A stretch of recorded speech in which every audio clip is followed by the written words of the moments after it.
Clinical trial से लौटने के बाद नूरजहां शादी का सामान सहेज कर रख रही हैं। वह इस साल नवंबर में अपनी बेटी की शादी करना चाहती है। वह जून महीने में एक क्लिनिकल ट्रायल का हिस्सा बनी थी। वह मानती है कि क्लिनिकल ट्रायल उनके लिए अहम है क्योंकि इससे ही उनके घर का खर्च चलता है और इससे मिलने वाले पैसों से वे अपनी बेटी की शादी करवा पाएंगी। एक न दिन मरना ही है। झोपड़े में रहकर एक न एक दिन मरना ही है। बच्चों को भूखे मारने से अच्छा है ये कर लूं। गलत तो नहीं कर रहे ना, खून ही दे रहे हैं ना अपना। इन स्टडीज में शामिल होने की वजह से कम त्योहारों के समय तो कुछ पैसा मिल जाता है और जब ठीक ठाक पैसे हो जाएंगे तो बेटी की शादी भी करा दूंगी। अब इन्हीं पैसों से घर भी ठीक करवाऊंगी जो हाल ही में गिर गया था। जो पैसे मिले उनसे पानी करने लगवाया, परिवार के लिए राशन खरीदा। ये केवल नूरजहां की कहानी नहीं है। बिस्मिल्ला अपने 2 बेटों के साथ यहाँ रहती है। वह पहले घरों में जाकर साफ सफाई का काम करती थी, लेकिन एक मामले में बेटे के जेल जाने के बाद उनका ये काम छूट गया। वे भारत के उन सैकड़ों लोगों में से एक हैं जो रोजगार और आर्थिक तंगी के कारण क्लिनिकल ट्रायल का हिस्सा बनते हैं। दरअसल क्लिनिकल ट्रायल में दवा कंपनियां अपनी दवाओं के असर को जांचते हैं। ये ट्रायल इंसानों पर उनकी स्वेच्छा के अनुसार होते हैं और कंपनियों को ऐसे ह्यूमन ट्रायल करने के लिए नियमों का पालन करना पड़ता है। गणेश नगर जैसे इलाकों में कई लोगों के लिए क्लिनिकल ट्रायल पैसे कमाने का जरिया भी बना है और उनका कहना है कि इससे उनका घर चलता है। सब कुछ करके मैं थक गई। बाद में 2 लोगों ने बताया कि तुम स्टडी में शामिल क्यों नहीं हो जाती हो, तो मैं क्लिनिकल ट्रायल के लिए चली गई। मुझे अलग अलग स्टडी के लिए 15,000, 20,000, 25,000 तक रुपए मिल जाते हैं। इस पैसे से मेरा घर चलता है। मेरे घर की छत टूट गई थी जिसे ठीक कराने के लिए मैंने 60,000 रुपए खर्च किए। 14 साल की उम्र में ही माँ बाप का साया छिन गया। मैं अकेली औरत कहाँ से पैसे लाती? मेहनत करती हूँ और ऐसे क्लिनिकल ट्रायल में शामिल होती हूँ। नूरजहां और बिस्मिल्ला जैसे कई लोग अब से कुछ साल पहले तक अहमदाबाद के साबरमती नदी के किनारे रहते थे।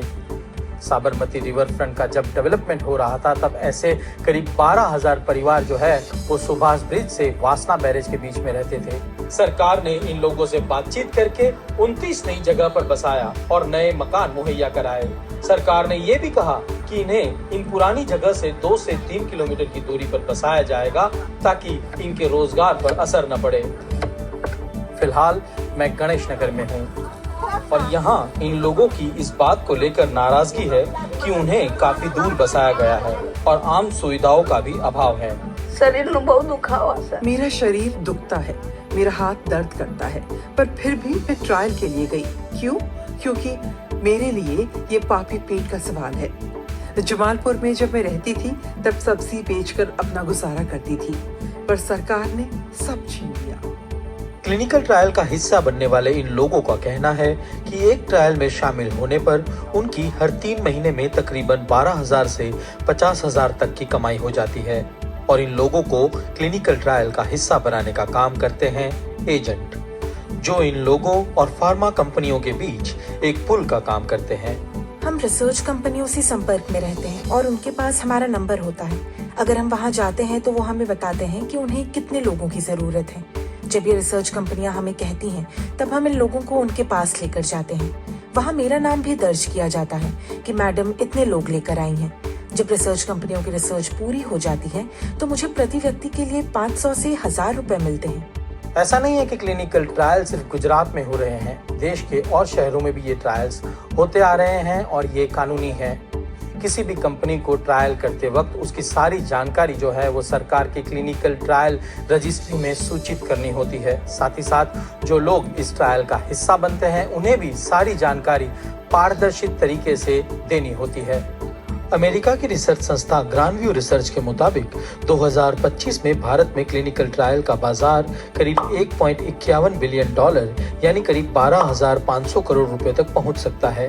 क्लिनिकल ट्रायल कहां और क्यों होते हैं, इसे लेकर बहस पुरानी है। मध्य प्रदेश के इंदौर में काम कर रही स्वास्थ्य अधिकार मंच संस्था ने क्लिनिकल ट्रायल का हिस्सा बन रहे लोगों के अधिकारों का मुद्दा सुप्रीम कोर्ट में उठाया था। दरअसल एक क्लिनिकल ट्रायल के दौरान कुछ लोगों की मौत हो गई थी। इस मामले के सामने आने के बाद साल 2019 में सरकार ने क्लिनिकल ट्रायल को लेकर कुछ नियम बनाए।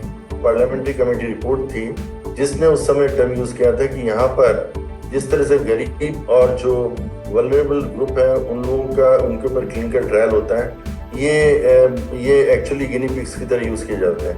गिनी पिग्स तो हैं जब तक उनको मालूम नहीं पड़ रहा और उनको यूज कर रहे हैं, लेकिन ये ग्रॉस ह्यूमन राइट्स वायलेशन लोगों की जिंदगी के साथ खिलवाड़ है। जो भी प्रोसेस पूरे क्लिनिकल ट्रायल के अंदर होता है, सब्जेक्ट्स के एनरोलमेंट से लेकर के जो ट्रायल होता है, जो इन्वेस्टिगेटर्स उनके ऊपर करते हैं, इन सारी चीज़ों का लिंकेज होना चाहिए।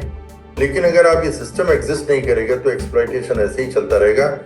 वहीं सामाजिक कार्यकर्ताओं का कहना है कि चाहे लोग स्वेच्छा से क्लिनिकल ट्रायल का हिस्सा बन रहे हो, लेकिन सरकार को देखना चाहिए कि कहीं उनकी मजबूरी का फायदा तो नहीं उठाया जा रहा है। ક્લિનિકલ ટ્રાયલ એ ધીરે ધીરે પહેલા એવું લાગ્યું કે ચલો એ કરવા જઈએ અને આમાંથી આપણે નીકળી જઈએ, પણ હવે એ વ્યવસાય બની ગયો। वहीं दूसरे पक्ष का कहना है कि अगर नियमों का पालन होता है तो लोगों को क्लिनिकल ट्रायल का हिस्सा बनाने में क्या बुराई है। So here we are looking at two aspects, societal this thing that there are money needed for people, and then there's an opportunity here because the drug companies require people to test these drugs. If we put a norm saying that a subject should not be used 6 times in a year, or twice a year, or once a year, something like that, whom are we safeguarding? I do not know. Are we trying? The drug company will find difficulty in finding the volunteers, and somebody is deprived of their income. इन विस्थापित हुए लोगों के लिए अपनी आर्थिक तंगी से पार पाने का ये एक जरिया है।